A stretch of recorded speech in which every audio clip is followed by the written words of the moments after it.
Sur l'appui du projet SNOP-NICH, les enseignants des facultés de médecine et de Bondy sont en train de revoir les offres de formation. Cette réforme des programmes emprunte l'approche d'apprentissage par problème, dénommée Problem-Based Learning, PBL en anglais. Professeur Sébastien Manirakiza, responsable du comité de Kirikura, nous partage les objectifs de cette activité qui va durer une semaine. Alors l'objectif essentiel de cette activité est de revoir les documents que nous avons déjà produits durant cette année qui vient de s'écouler. Alors, nous sommes en train de changer d'approche et à partir de l'année académique qui arrive, nous allons enseigner l'approche d'apprentissage par problème. À partir de l'année académique prochaine, nous allons centrer la formation sur l'étudiant. C'est l'étudiant qui sera au centre de sa formation. Donc l'étudiant ne sera plus passif. Il ne doit pas tout attendre de l'enseignant, mais on va l'aider à participer dans sa propre formation. Alors, au cours de cette semaine, nous sommes en train de revoir si les objectifs que nous avons définis le sont correctement, si les cas, problèmes que nous avons proposés sont correctement rédigés. Nous sommes en train de voir aussi que les enseignants qui doivent intervenir sont préparés. Il nous explique le contenu et le but ultime du PBL et tous les partenaires sont conscients de cette profonde mutation longtemps attendue. Le PBL, c'est l'acronyme anglais, c'est Problem Based Learning, donc apprentissage par problème en français. Donc on propose un cas simple, par exemple pour le cas de la médecine, c'est un cas clinique, et ce cas clinique est basé sur les situations réelles qu'on rencontre dans la vie de chaque jour. Alors, en proposant ce sujet, on demande à l'étudiant de découvrir lui-même les objectifs d'apprentissage. Et après, quand ils ont découvert les objectifs d'apprentissage, ils vont travailler en petits groupes ensemble, ils vont discuter et ils essaient d'atteindre ces objectifs. Et quelques jours après, 2 jours en général, 48 heures, donc les étudiants reviennent toujours en groupe et ils exposent, ils font la synthèse de ce qu'ils ont eu dans les différents documents. Les documents peuvent être les livres, ça peut être les vidéos, ainsi de suite.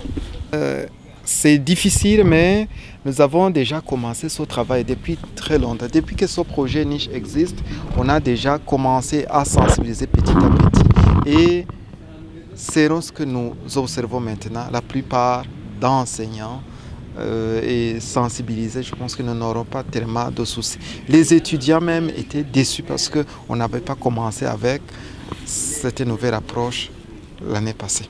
Dr Masha Vergan, expert à l'Université de Maastricht et conceptrice de Kirikura, nous donne ses impressions par rapport au travail abattu par les facultés de médecine et les objectifs du PBL qui mettent l'étudiant au centre des apprentissages. Ce que je vois, que c'est un groupe très enthousiaste, un grand groupe qui a fait déjà beaucoup de travail.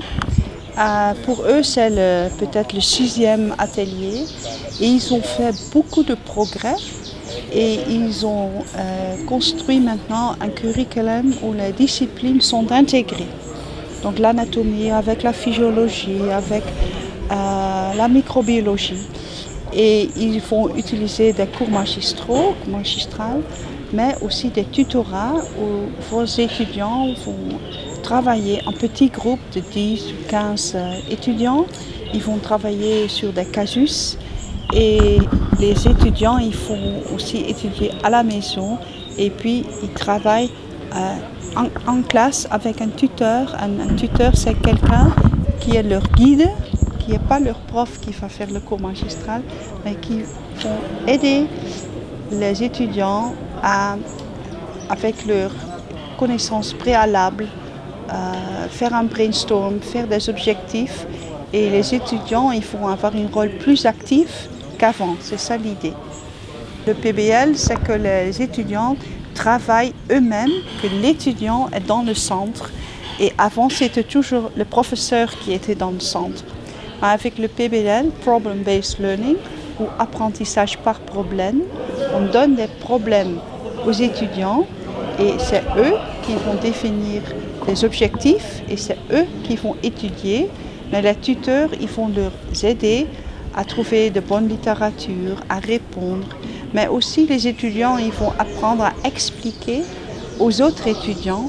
C'est pas seulement s'asseoir et écouter, mais c'est un rôle plus actif. Et on a essayé ça avec vos étudiants dans un atelier en juin et ça a très bien fonctionné.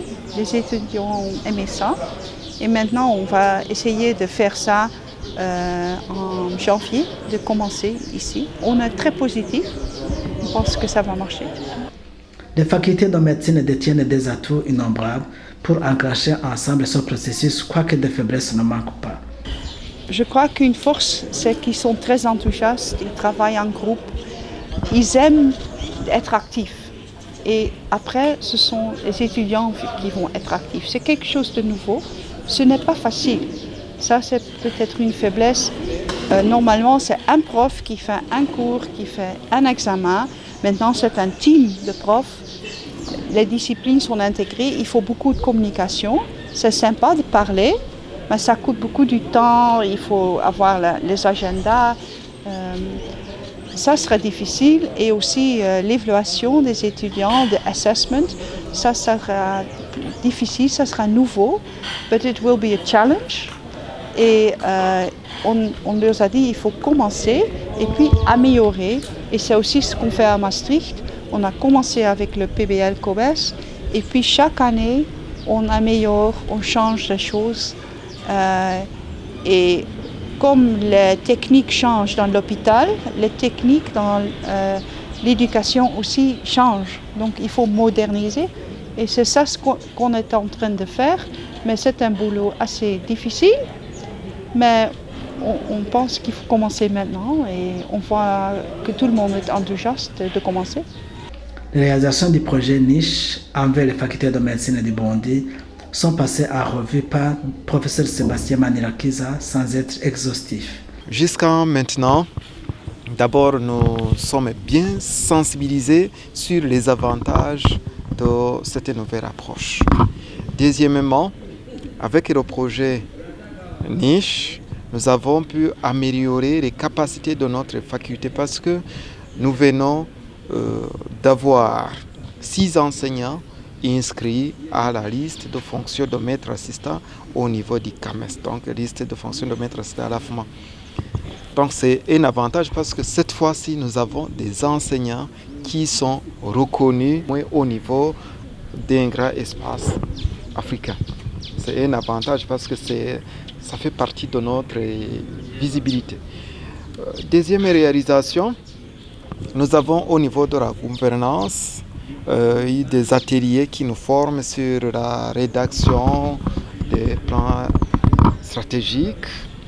Nous avons aussi eu des ateliers, toujours dans le cadre de la gouvernance, des ateliers qui concernent l'assurance qualité. Donc, nous avons compris que même au niveau de nos facultés, nous avons besoin d'une cellule d'assurance qualité. Cette cellule même a des membres déjà nommés. Et autre réalisation, c'est au niveau du genre. Nous avons remarqué que dans notre formation, dans nos activités de la faculté, pourquoi pas aussi de l'université, on doit tenir compte du genre. Maintenant, la faculté ne doit pas, ce n'est pas pour les garçons seulement, mais tout le monde doit se retrouver, que ce soit les hommes ou les filles, doivent se retrouver pratiquement dans l'idéal, dans les mêmes proportions. Tous les encouragements sont adressés à la faculté de médecine de l'Université du Burundi qui va débuter la réforme en janvier 2020 et les autres qui vont incessamment suivre. L'Université du Burundi, avec sa faculté, vont commencer très tôt, donc cette année avec l'approche PBL-COBES. C'est le choix de chaque faculté en fonction des ressources disponibles. Notre faculté est une faculté mère par rapport aux 3 facultés. Alors, elle va prendre le lead, mais cela n'empêche pas que les autres, une année après, peuvent commencer parce qu'ils sont toujours associés aux activités organisées par les riches. Alors, pour commencer, il fallait choisir. Parce que la question que tout le monde se pose, c'est quand commencer et comment commencer. Alors, notre faculté de l'Université du Burundi, donc notre faculté de médecine de l'Université du Burundi, a fait le choix de commencer avec cette année académique qui arrive, c'est-à-dire 2019-2020. C'est un choix. Sinon, même les autres facultés des autres universités, comme faculté de médecine d'Ongozi, faculté de médecine de l'Université Espoir d'Afrique, peuvent commencer pourvu qu'ils se jugent capables de le faire. C'est tout. C'est une question de choix. On ne l'impose pas. C'est bien de commencer en petit comité. Et si ça marche bien ici à Bujumbura, il y a après le Hope et le Ngozi qui peuvent commencer dans la faculté de médecine. Et quand ça fonctionne bien dans la faculté de médecine, les autres vont être enthousiastes de aussi changer leur curriculum. Mais c'est mieux que pas tout le monde commence au même temps.